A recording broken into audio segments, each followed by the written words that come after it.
മഹാരാഷ്ട്രയിൽ BJP നിയമസഭാ കക്ഷി യോഗം ഉടൻ ചേരും. ഇന്നോ നാളെയോ MLA-മാരുടെ യോഗം ചേരുന്നുണ്ട്. വെള്ളിയാഴ്ചയാണ് മഹായുതി സർക്കാരിൻ്റെ സത്യപ്രതിജ്ഞ.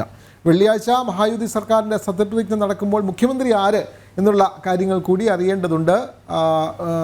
ദേവേന്ദ്ര ഫട്നാവിസിൻ്റെ പേരാണ് പ്രധാനമായും ഉയർന്നു കേൾക്കുന്നത് BJP-യുടെ പാർലമെൻ്ററി പാർട്ടി നേതാവായി. അതിൻ്റെ തീരുമാനങ്ങളും വരേണ്ടതുണ്ട്. ഗൗതം അനന്തനാരായണൻ, അക്കാര്യത്തിൽ മഹാരാഷ്ട്രയുടെ മുഖ്യമന്ത്രി ആര് എന്നുള്ള കാര്യത്തിൽ ഇന്നോ നാളെ ഒരു തീരുമാനമുണ്ടാകും, അങ്ങനെയല്ലേ ഗൗതം?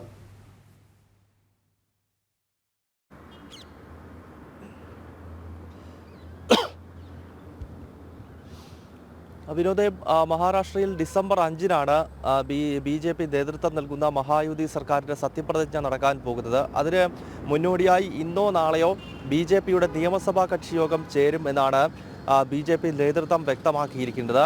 BJP-ക്കാണ് ഏറ്റവും അധികം MLA-മാരുള്ളത്. 132 MLA-മാരാണ് BJP-ക്ക് ഈ നിയമസഭാ തെരഞ്ഞെടുപ്പിലുണ്ടായത്. അതിനാൽ ഇവരുടെ യോഗം മുംബൈയിൽ ഇന്നോ നാളെയോ ചേർന്നതിന് ശേഷം ആ യോഗത്തിലാകും നിയമസഭാ കക്ഷി നേതാവിനെ തെരഞ്ഞെടുക്കുന്നത്. പിന്നീട് കേന്ദ്ര നിരീക്ഷകരായി എത്തുന്ന 2 അതല്ലെങ്കിൽ 3 ദേശീയ നേതാക്കൾ അവരാകും വാർത്താ സമ്മേളനത്തിലൂടെ ആരാകും മുഖ്യമന്ത്രി സ്ഥാനത്തേക്ക് എത്തുക എന്നത് സംബന്ധിച്ചുള്ള ഔദ്യോഗികമായ വിശദീകരണം നൽകുക. ഏറ്റവും കൂടുതൽ സാധ്യത കൽപ്പിക്കപ്പെടുന്നത് ദേവേന്ദ്ര ഫട്നാവിസിൻ്റെ പേര് തന്നെയാണ്. ഈ നിയമസഭാ തെരഞ്ഞെടുപ്പിൽ BJP-യെ നയിച്ചതും പൊതുവെ മുഖ്യമന്ത്രി ഫേസ് എന്ന നിലയിൽ ഉയർത്തി കാണിക്കപ്പെട്ടതും ദേവേന്ദ്ര ഫട്നാവിസ് ആയിരുന്നു. അതിനാൽ ആ പേരിൽ വലിയ മാറ്റങ്ങൾ ഉണ്ടാകാനുള്ള സാധ്യതയില്ല എന്നാണ് BJP നേതാക്കൾ ചൂണ്ടിക്കാണിക്കുന്നത്. പക്ഷേ എങ്കിൽ പോലും ഈ നിയമസഭാ കക്ഷി യോഗവും അതോടൊപ്പം തന്നെ ദേശീയ നേതൃത്വത്തിൻ്റെ അന്തിമമായ തീരുമാനം, പ്രത്യേകിച്ച് പ്രധാനമന്ത്രി നരേന്ദ്രമോദിയും കേന്ദ്ര ആഭ്യന്തരമന്ത്രി അമിത്ഷായുമാണ് ഇതിൽ അന്തിമമായ തീരുമാനമെടുക്കേണ്ടത്. അവരുടെ തീരുമാനവും ഒപ്പം MLA-മാരുടെ താല്പര്യങ്ങൾ ഇതെല്ലാം കൂടി പരിഗണിച്ചുകൊണ്ടൊരു പേരിലേക്കാകും ഈ നിയമസഭാ കക്ഷി യോഗത്തിൽ